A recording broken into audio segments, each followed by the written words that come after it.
Good evening, everyone from Kyiv, Ukraine.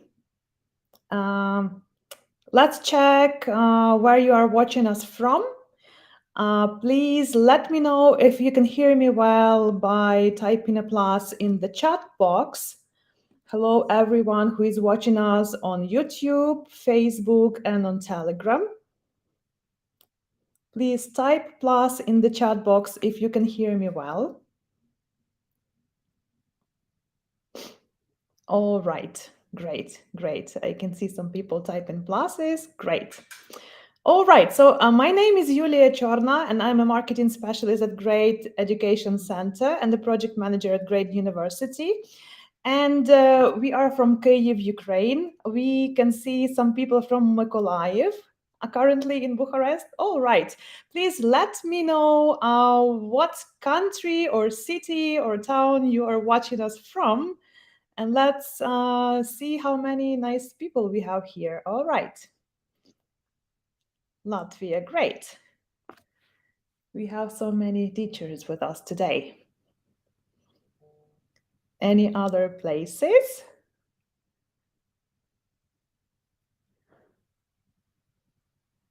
Kyiv, great.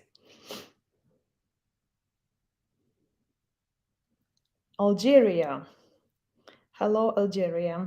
Germany, wow. So it's an international webinar today. So glad to see so many nice teachers today. Zhytomyr, Alexandria, great. Cherkasy. All right. All right.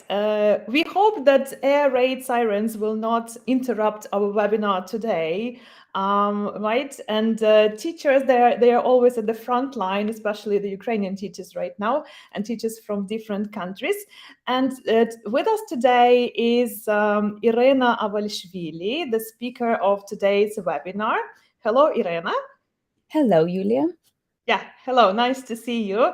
Happy to see you today. And today we are going to talk about task-based learning approach. I think many teachers have heard about that, but not many know how to apply it in the classroom, right? Right, That's why we are here today, right? Okay. Before we actually start the Irena's part of the webinar, let me remind you about some organizational issues. So many of you have registered via email on our website, and those who registered on the website before the webinar actually started will receive their certificates, of course, and the recording of this workshop in the follow-up email tomorrow. So don't worry, you will get your certificates and you will be able to watch the webinar again if you missed it today, or if you missed some part of the webinar, or if you want to revise some of the parts of the webinar. All right. Let me tell you a few words about Irena, the speaker of today's webinar. Irena has experience teaching English to teenagers and adults of all ages and levels. And Irena is also the author of the course on task-based learning on our platform, Great University. I will tell you about the platform a little bit later. And Ira is also a Delta Module 2 CELTA and CELTAS qualified teacher with international qualifications. And not to take much of the time from Irena, I know that everyone is eager to listen to Ira, not to my talk right now. So I'm giving the floor to her, and let's meet Irena and her webinar on task-based learning. What, when, and how. Thank you very much, Yulia. Good evening, everyone. I'm very glad to welcome you today. Yep, here's my presentation. So thank you very much for joining. Hopefully, you'll find this webinar useful and informative. Before we start, a couple of household things. First of all, as you can see, you're all muted to avoid any background noise, and you will not need your microphones today. Instead, you'll be participating a lot, and you can write your answers in the chat box. Also, after the webinar, as Yulia mentioned, you will receive my presentation and your certificate. And at the end of the session, we will discuss a few questions that you might have on the topic of the presentation. So, here's an overview of what we'll be discussing today. So we're going to find out what TBL, task-based learning approach, means. We're going to look at the main components of the approach, which is a task, and how it is different from an exercise and other activities that we do in the classroom. Next, we will analyze a lesson on TBL. Personally, when I started studying TBL, what I really wanted to see is an example of how a real lesson works, just to get the idea of how the approach works.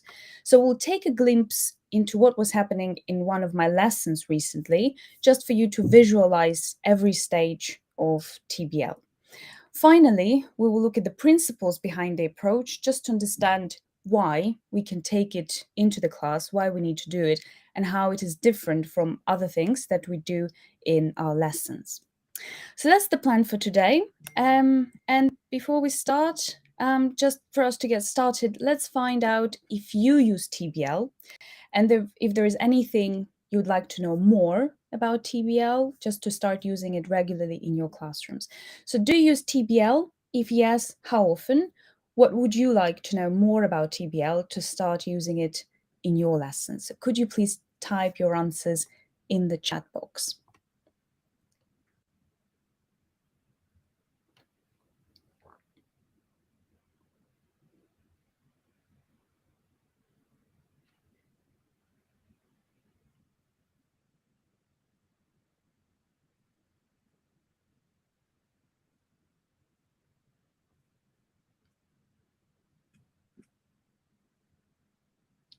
Good evening from Kiev. Yes, good evening. Not using yet. Okay.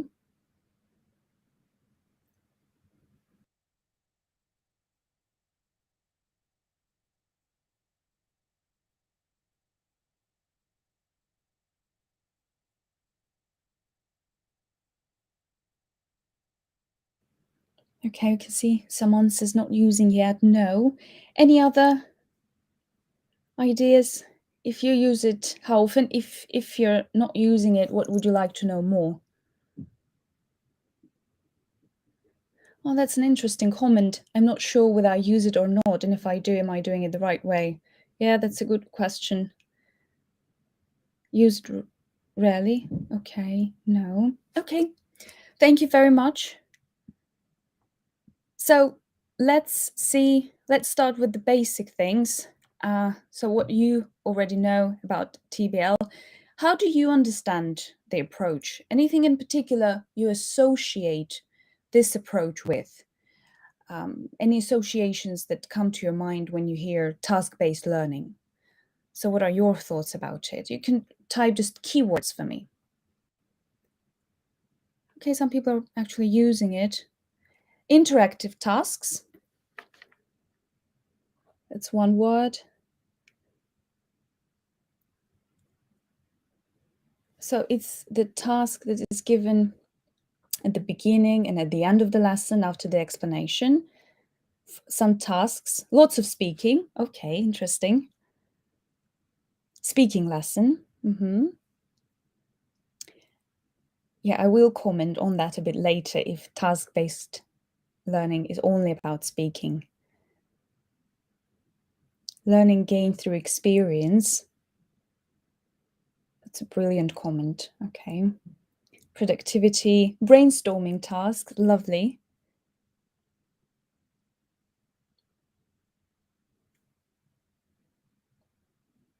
Different projects, a different way of giving instructions.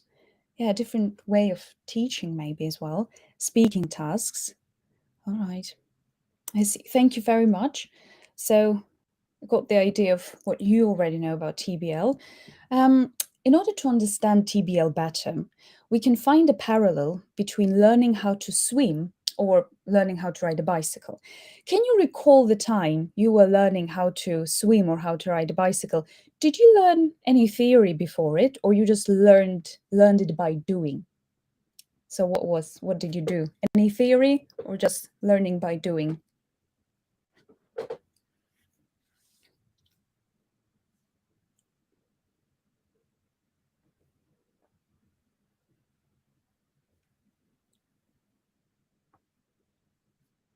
Did you have to study any theory about how to ride a bicycle?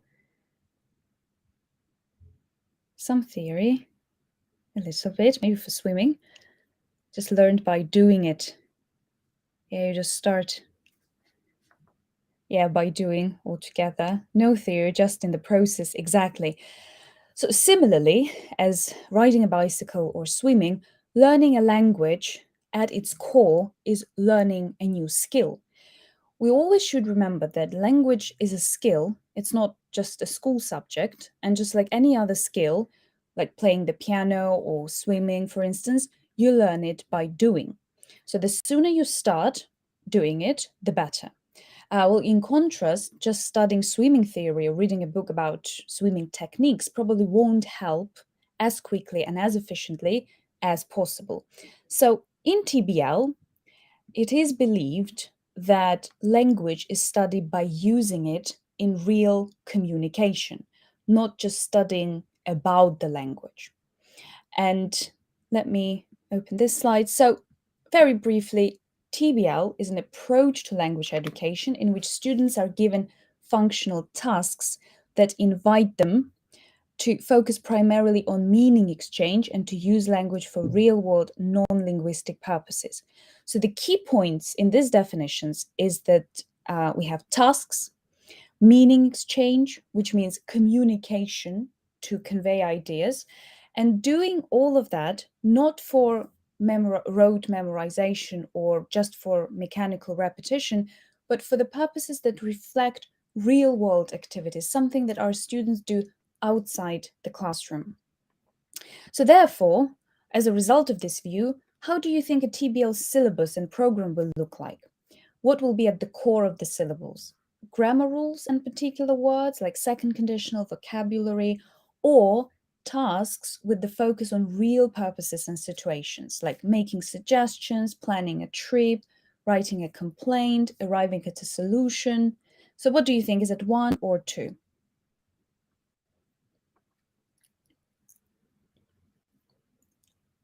Exactly. This is functions, different functions. And yes, number 2.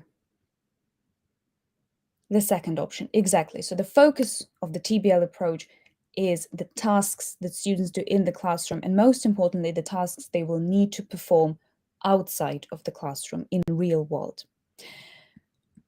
So now that we know that TBL revolves around students doing tasks, we need to understand what a task is. Could you please have a look at the 2 classroom activities? One of them is a task, and the other is an exercise that we don't use in TBL. Could you please write in the chat box where the task is and how do you know that this is a task? So I'm going to give you a minute to look through these 2 points.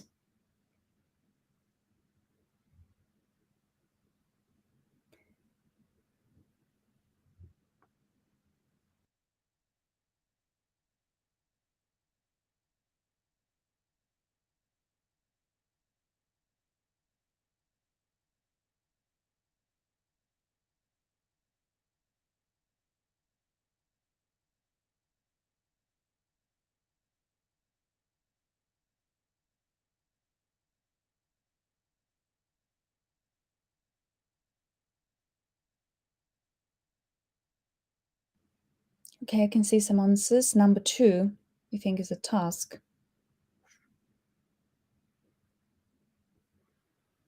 Number 2. Number 1, look carefully at number 2 as well. You can see that the activity consists of different parts. Working groups, which film would you most like to see? Why?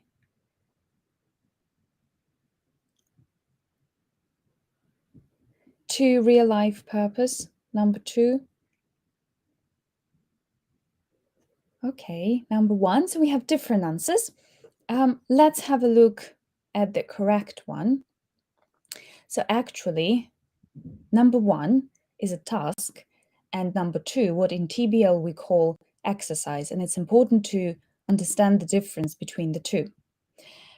So what is a task? A couple of features that TBL task has. First of all, the main focus, the primary focus, should be on meaning. So learners should be focusing on the ideas that they want to express and content rather than practicing a fixed set of language items. If we go back, we can see that in exercise, the main focus of the exercise is for them to use defining relative clauses, to use grammar, to describe actors, the plot, and your recommendations. So here the students are actually practicing the language item. So the primary focus should be on meaning, and we have it here. The students do not have any requirements regarding the language use. They just have some guiding questions. That's it. Then they need to work in groups, share what movies they like, and then decide which film they would most like to see. So we have a focus on meaning. Next, there should be some kind of gap, the need to convey information or to express an opinion. So my partner shouldn't know what I'll be talking about. Okay. Learners should largely have to rely on their own resources, linguistic or non-linguistic, in order to complete the activity. So students are free to use the language they believe to be appropriate to complete the task. And you do not give them the requirement to use a particular language item, a grammar or vocabulary. They can choose what language to use and they're free to do it. And last one, there is a clearly defined outcome other than the use of language. So the language is used to achieve the purpose of the task. Language should not be practiced as in theory, as like defining relative clauses. And we have a particular purpose of the task. Now, an easier version of these criteria and a checklist that you can use are these 4 points. So is the focus on meaning exchange? Is the activity you're bringing into the classroom focusing on meaning exchange for students to try and communicate, not just practice second conditional, first conditional, or defining relative clauses? Is there a gap in what each student knows? Will they be interested to listen to what their partner is saying? Are your students free to use whatever language they want to complete the task, or you've given them a particular requirement that you need to use second conditional while doing the task? So they should be free to choose whatever language they want to choose. And the last one, does the task have a clear purpose? So do the students know why they're doing the task? Not just to practice language item, but to achieve a real life purpose. In this case, the purpose was to decide if you like my movie or you don't really like it and you don't want to see it. That's it. No practice of language item. So now that we know some criteria on how to choose the task, moving on to a more practical part of the webinar, you will now hear my description of a TBL lesson that I taught to my B1 class. And I actually took the task that you just analyzed.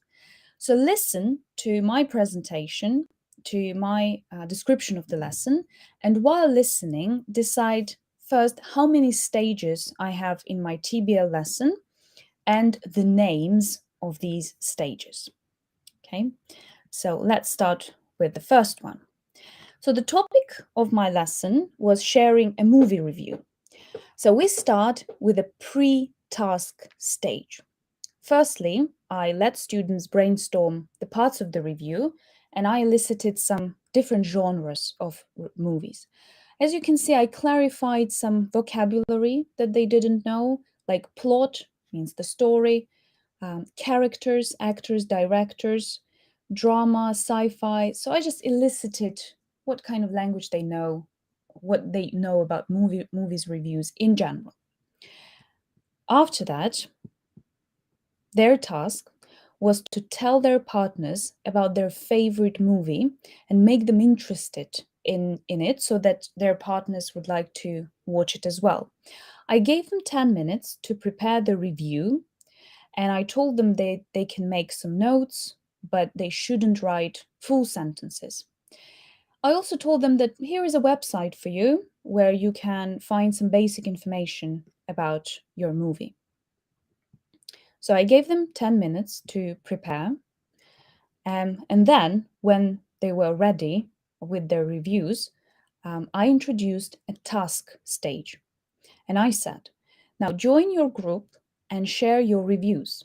While you're listening, choose what is interesting about movies that your partner chose. So students do the task, they share their reviews, and I was just monitoring without interfering. When they were ready, I returned them to the main session. We were doing it online, just for 2 minutes to briefly praise them for interesting reviews, for completing the task, and prepare them for the next stage. Here is the next stage, a planning stage. So I said, now you will prepare for the report to the whole class. Your task is to summarize what movies your groups have chosen and what is interesting about these movies. So why other people from other groups should watch your movies. In the Google document, I said, please write only the main points for your presentation for visualization. Don't write long sentences. And here is what they wrote for me. So my students prepared the report. I was available to help them with the useful language. And as you can see, I even made some notes on what other adjectives they can use. And I actually saw what they were writing and how they were preparing. When they prepared their report together in groups, we have a report stage. So one person from each group was telling and reporting briefly about each movie. So we had 4 minutes for each group. And the task for others was to listen and make a list of the movies you would like to watch after the lesson. So not only of your groups, but the whole group's lists. So students presented their lists of movies and as a group chose the most interesting to watch. After the task cycle comes a language analysis stage, So students listened to a native speaker doing the same task, describing the movie as they did. They listened for some general information and analyzed how the native speaker did the task and analyzed the language. Here you can see that we analyzed after the task cycle, defining relative clauses. After that, after the language analysis, we have language practice stage, where students repeated the task using the same ideas, but this time I asked them to do it in writing. And this time with the use of defining and non-defining relative clauses. And here was the end of the lesson. So can you write in the chat box how many stages did you catch in a TBL lesson? You can just write the number. If you heard the names of the stages, you can write them as well. Even if you didn't hear all of them, it's okay. Hello, everyone. Okay, 4 stages, 6 stages. Some motivation. Oh, that's an interesting names that you gave to the stages. Motivation, research, information exchange, presentation, summarizing, peer evaluating, and practice. That's great. 5, 4 stages. 6. Planning. Okay. Lovely. 4. Depends on how you look at the stages. So here is an overview of what I just said. I know a lot of steps to follow, so we will analyze each of them. So we had pre-task, then the task cycle, task planning report, after that language analysis and language practice. Let me check some other comments. Okay, 4, pre-task, task planning, language. Oh, yeah, brilliant. You actually heard all of the stages. Good job. So let's start with the first stage. We had pre-task stage. So pre-task stage prepares learners for the task cycle. So it introduces the topic, as some of you said, just try to increase motivation. You can highlight useful words with your students and phrases. You create interest and prepare for the task. So what I did, I I elicited from them any genres that they know, and I highlighted some useful phrases. That's it. I didn't do anything. I didn't pre-teach any language, no defining relative clauses, nothing. I just created an interest in the task. Next thing, following pre-task, we have a task cycle that consists of 3 different parts. The task itself, when students do the task in pairs or in groups, when they actually had to share their movie reviews. I was monitoring unobtrusively without making any corrections, just making sure that everyone was completing the task. At this point, instead of just correcting students, you encourage them to participate and make sure that everyone is on the task and everyone knows what they're doing. So students completed the task, and what we have next was planning. So students planned how they will present or report the outcomes of the task. The outcomes of the task here was to briefly report on all the movies that they heard. And at this point, here comes the stage when we can allow learners to focus on accuracy and structuring their ideas. Remember, in pre-task, we do not pre-teach any language. We do not give them any requirements like that. But at the planning stage, this is where they can focus a little bit on the language. So we can make them focus on how they say something by making them present it in front of others. In front of others, it can be a whole class or other small groups. So you give them some time to prepare the reports of their outcomes during the planning stage.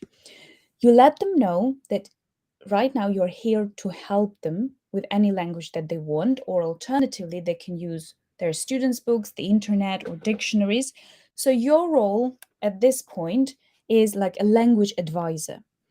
And in this lesson, I could actually see what reports they were making because they were doing it in Google Classrooms. And you can see some of my suggestions in pink. So instead of saying interesting characters, I suggested unique or unusual. Instead of saying interesting plot, the gripping plot. So I actually help them find better collocations or more natural ways of expressing their ideas. So here where we planned both fluency and accuracy. So how accurately or trying to do it without mistakes. Finally, they shared their reports, report stage. And again, whatever purpose was there should be achieved. Here, for others to listen and add more to their list of movies. So the whole group during the presentation should also have the purpose of listening. Otherwise, they're not really paying attention. So you should encourage them to listen to others and also make notes to and add more to their list of movies. You, as a teacher, at the report stage, can focus on ideas, praise them. If you want to, you can board some useful language that you heard and help them with correcting any mistakes that they might have and the mistakes that you've chosen to highlight. But we are not teaching any language just now at this point. So this is the end of the task cycle. But the question that many teachers were asking is, where is the grammar? When do we teach grammar? We only let students talk, do the task, plan the report to others.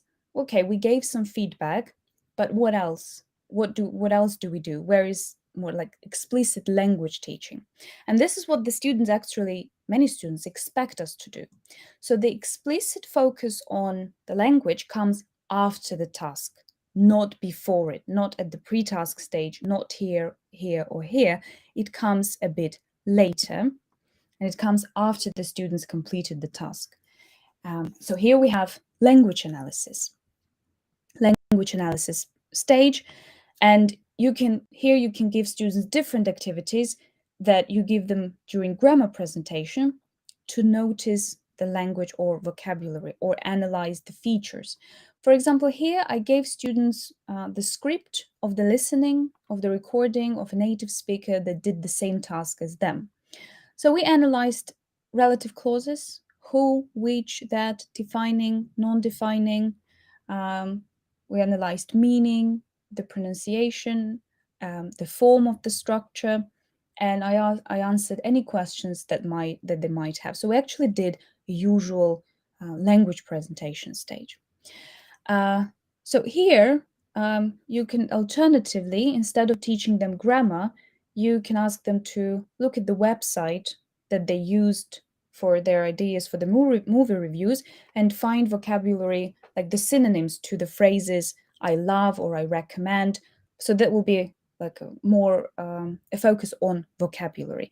Here I chose to teach them grammar, which came at the end of the task cycle. So after I presented defining relative clauses, I asked them to repeat the activity. So language practice, where students practice the language in different exercises and tasks. So here you develop their accuracy. Now they're focusing on the language to get defining relative clauses right. You're focusing on fluency and you build their accuracy as well. So what can be more productive for students and effective is repeating the same task that you did before or similar task from the task cycle, but this time you can include the language that they've studied. So here I asked them to choose the same movie, but this time write a movie review and then post it on this IMBD website. So I changed the task a little bit. I made them write their movie reviews from speaking to writing. You can add any challenge that you want. Turn the previous task into a competition or just make it a little bit more creative. Here, you're free to experiment with different activities just to consolidate the language that they've studied before. So overall, here is the framework, and this is how it looks like. I'd like to point out here that it's important to give more freedom to your students and develop their autonomy at this part. Let them use the language that they already know and let them try it out in real communication with others. So the framework illustrates perfectly how TBL shifts the focus from the usual approach to grammar teaching, where we first teach grammar, students practice the grammar, that's it, and lesson planning. So where we first teach grammar and only then provide students with practice. But here in TBL, it is centered on developing communicative competence, which means the ability of the student's ability to convey ideas and thoughts naturally without having to just practice a set of language items. So they work on accuracy at this stage, at the planning stage, but it's not the main purpose of the lesson. And language development, language analysis and practice comes after the task cycle and after you gave them a chance to rely on their own linguistic resources, which they did in task planning and report stage. So just let me know. Yeah, let me check the comments if we have any questions. Lovely. Okay, so let's move on. You can then copy a bit later the framework of TBL. So let's move on and talk about some learning principles, language learning principles in TBL. What are the principles behind task-based learning? So far, we've looked at what TBL is, the difference between a task and an exercise, and we've studied an example of a TBL lesson based on TBL framework. Now it's time to talk about the principles behind task-based learning and what the research tells us about the effectiveness of TBL. First of all, as you might have noticed, TBL says grammar is important, but comes later. TBL proponents believe that accuracy develops out of fluency. So while students are engaged with the task and trying to express what they want to think, the clear and meaningful context is what is important here. And actually, this context should be the basis of language analysis that comes later. So some authors call it also get it right in the end approach, meaning that first you use the language that you know, and only at the end, when you've tried to communicate, you've tried to focus on the meaning, here comes the stage where you can actually develop the language and find out something new. So grammar is important, but comes later.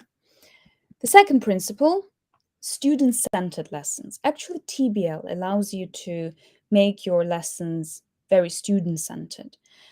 Students are the ones who complete the task, not you.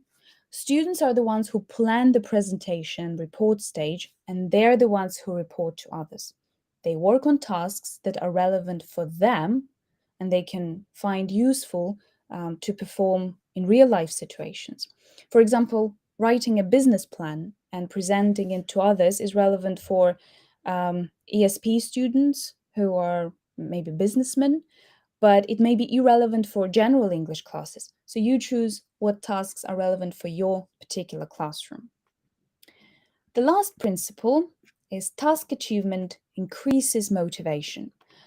Actually, if you think about it, studying English through tasks and doing tasks adapted to your needs and interests is intrinsically motivating, and it actually inspires students to get more engaged during the lesson and complete challenging tasks or activities. It is also a chance for you to show students that language learning can be and is actually a very happy and positive experience. And it will definitely lead to more engagement from your learners, more interest, and I think it will add a good variety into your lessons and just some extra sparkle to your lessons instead of always doing something like using the same framework. So, how do we tailor our lessons to students' needs? One of the things that I do is I send my students feedback forms on some of my lessons to ask what they thought about the lesson on TBL and how they felt. Here are the responses that I got after the lesson on movie reviews, and it was a new group of students, so it was the first time that I did TBL with them. And here was the question, what did you like about the lesson today? And let's have a look at the students' responses. It was an interesting topic about movies. I think that the main reason such productive discussion is preparation in advance. So they liked the pre-task stage. I had stress about long speech without preparation, but it was speech about my favorite movie and I can talk about it with pleasure. So we can see that although the student was a bit nervous and anxious about it because it was motivating and interesting topic for the student, he forgot all about that stress and anxiety. We're discussing our favorite films and talking about stereotypes. These two topics were interesting for me. Everything was great. Next one, I asked, how do you feel about having discussions with little support from the teacher? Remember that we are not interfering when students are completing the task. Did you like it, or you want to have more teacher control and help? And here actually the answers were surprising. Students said that they like such format without teaching interfering all the time. We had enough time to prepare and to collaborate with other mates. I like speaking without interruptions and corrections.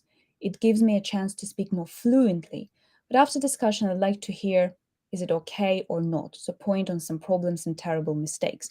Actually, it's very interesting how students reacted to me monitoring without interfering unobtrusively. So they actually liked the fact that I wasn't interrupting them, wasn't correcting them all the time. And I gave them a chance to speak fluently and express what they wanted to express and talk about movie reviews rather than just starting with grammar presentation and using defining relative clauses to talk about movies. Maybe it's very good to have teacher control to know my mistakes, but without help, it's better to think a little bit. As you can see, some students still prefer having some explicit teaching of vocabulary and grammar, and that's why we need language analysis and language practice, but we first gave students a chance to try the language that they know without presenting it in just in some context or a reading task. So it's totally fine for the students. And as you can see, generally, although it was a first TBL lesson for them, they actually liked it because it was the topic that they like discussing. So how do you start? So finally, where do you start if you want to introduce TBL in your classes and make it more consistent? First of all, you've already started, by the way, I believe, by joining this webinar. This is a starting point. Secondly, you can find out more about your learners that you're currently teaching. So do some needs analysis with them. Ask them why they are studying English, how they are planning to use it, what they find interesting or boring in English classes, and what they want to see or do more in your lessons. After that, you will know what tasks you can choose and start with small things, whether it will be rating something, preparing a business plan, or anything that will be relevant for your students. So do not try to do everything, all the task stages in one lesson. You can try doing a pre-task and task cycle first. Then you can add language analysis a little bit later, maybe during the second class. You can do the task and planning in one lesson, but you can ask them to prepare the report like as for homework and report in the second class. So you do not need to have it all in one class.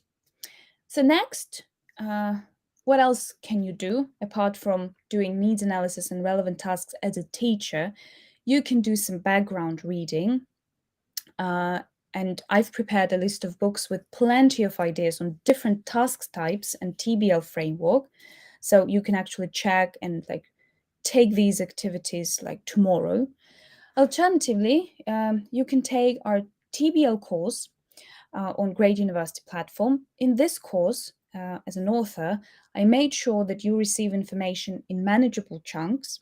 Also, we recorded an online demo lesson for you on TBL that shows how each stage works in an online real lesson. Also, in that course, you will find templates for lesson plans and organized notes with key terminology and many, many other questions answered about TBL. This is not an easy approach to implement in the lesson, but it is something that students find really enjoyable. So useful resources, let me show you. So here's a list of books and materials that contain a lot of practical ideas on how to implement TBL in your class. The titles highlighted are more practical, with lots of activities, with lots of classroom tasks and uses, so you might want to check them out first. And of course, you will receive this list a bit later. So if you have any questions, I'll be glad to answer them. Just let me know in the chat box. So I love the idea not to do it all in one class. Yes, you don't need to do it in one class. You can actually do it in 2, 3, or even 4 lessons, or you can do it the whole week or the whole month. It doesn't really matter. Sorry for interrupting you, Ira. I will pin the questions on the screen so that everyone could see that, because there were some questions before. And we had a question from, sorry if I mispronounce your name, Shalala Mamadli. Does TBL have a standard and unchangeable structure? Generally, let me open the structure itself just for you to see. Yes, we do not change the order of the tasks, of the stages. You cannot start with planning or with the task. You need pre-task. You need to go through the whole cycle. You cannot miss the planning stage and do just task and report, because during the planning stage, students are actually trying to find some useful vocabulary to prepare them for the report stage, so you cannot take it out. If you take out the report stage, you lose the opportunity to help students perform once again and with the language that they planned here. What you may omit is language analysis and language practice stage. You can actually do only this part. Language analysis and practice is up to you, but most of the time, this is what students expect you to do. And actually, in my comments, the students mentioned that it would be good to know their mistakes. It would be good to work on the topic a little bit more. So this is the part where that you can actually skip. Thank you. We have another comment from Hannah. It feels like there are not so many books having this approach on their pages. Can you please comment on this? True. There are some books that actually follow the approach. Roadmap follows the approach partially. What you can do, Hannah, is let me find my task. I took my task from Roadmap. What you can do it in the reverse order. Usually, the tasks like that, where students have questions, they come at the end of the unit because they follow the structure, first grammar presentation and then the task. What you can do, you start with the last activity from the student's book, you use it as a task, you adapt it a little bit, leaving out the requirements on the language use, on particular grammar practice. So you leave it out and you just leave the task itself with some guiding questions or with some background information, but you start at the end because you can see that the order is a bit different. So it's shifted. So we start usually with this, but in TBL we start with pre-task. So this is what you can do in the student's book as well. You find a grammar topic, for example, defining relative clauses or second conditional, or what I do sometimes with my students when I teach them future, will be going to, I start with asking them to plan a trip in London or in any other city in the world. So they plan a trip, they share their plans, they see where they can go together. And only after that, I go to a page in students' book where they can actually see the difference between will be, going to, and present continuous for future. All right, one more question from Luminita. Can we combine PBL and TBL? That's interesting. Yeah, project-based learning is a little bit different, although there are many similarities to them. I would say that PBL is just something that students cannot do like every lesson. Usually it's spread out over like weeks, over like a couple of weeks, but you can combine it. Yes, why not? You can do it. Or again, maybe it would be better to choose one approach or the other. So it really depends on your context, but you can do it, yes. Thank you. And one more question. Can we appeal to students in elaborating the tasks? What do you mean elaborating the tasks here? Appeal to students in elaborating the tasks. Could you please clarify the question, and I'll gladly answer it. Yes, it's actually reversing PPP approach, present, practice, and production approach. We present the language at the end. Yes, Hannah, it's a very accurate comment that you made. We reverse the order. As I said, get it right at the end approach. So first, what we have, Luminita has mentioned, ask for their preferences, for the students' preferences. Oh, yes. Actually, I think you need to ask them what they want to do in the classroom. Of course, with your control and your recommendations, you cannot always rely on students knowing what they need. So again, do needs analysis with them. Ask why they need English, what they're going to do. Are they going to use it at university or in any other different context and setting? Because it's different for every classroom. You cannot take, again, the topic of business plan and presentation for students who want to enter university next month. That will be a totally different project for them. All right. I think we have answered most of the questions from Yeah, I our think so. audience. Thank you very much. Thank you very much, Ira, for your wonderful presentation. Thank you. Thank you. It was Thank you very very much. interesting and useful, and we have a lot of positive comments about it today.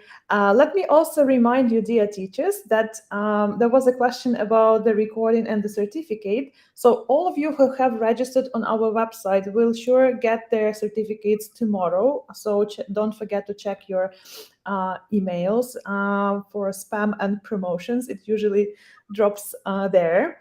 I have some useful information and I have a small exercise for our teachers. So if you like today's webinar, we will be really glad to hear your feedback. It really inspires us and we will prepare more interesting things for you, more interesting topics for the upcoming events. And here is the course that Irena has written for Grade University.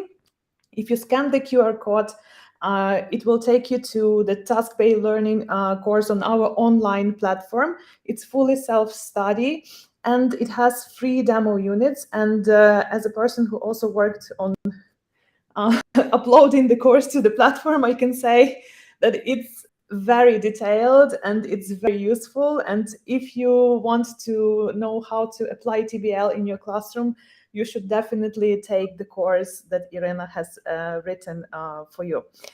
All right. On our platform, we also have other courses and credentials. These are bundles of courses that for English teachers. And you can visit our website as well and see what courses you will be interested in. And all of them have free demo units, so you can try how it works. If you like the platform, if the input is okay for you, and enjoy learning online from any place. There are no deadlines, no stress, so we made it for you to enjoy the learning process. We also have a huge video library, and this webinar is also going to be there tomorrow. So if you skipped some part, go to Grade University video library and you can watch Ira's session and many other sessions from our experts and from great teachers and teacher trainers that we have in our teacher training center. We will be glad if you visit this web page too. Our next workshop with Olena Liseta on crossing the transition bridge from primary to secondary is going to be conducted at the end of this month on the 28th of October, and you can now register for this workshop. We will be talking about teaching English to grade 5 and how to make a transition from primary school to secondary school.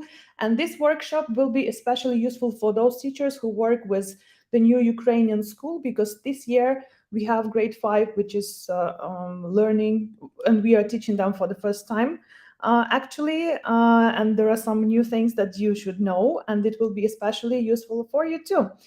And thank you very much for joining us today. If you have any questions or any suggestions about the topics of our future events, or anything that you would like to know about teacher training programs, you can contact me, and you can contact Great Teacher Training Department, and we will be glad to answer all your questions. Thank you everyone for joining us today. Thank you. Thank you very much, Irena. We have Thank so you. many nice comments about this webinar. I'm so glad Thank the you teachers very loved much. it. Yeah. Yes, I hope that you found it useful, and I believe the students with motivated teachers like you will appreciate and benefit from a variety that the TBL approach offers. So thank you very much for joining. Yeah. Thank you, everyone, and see you at our upcoming events. Thank you. Goodbye. Goodbye, Bye-bye. everyone. Bye-bye. Goodbye.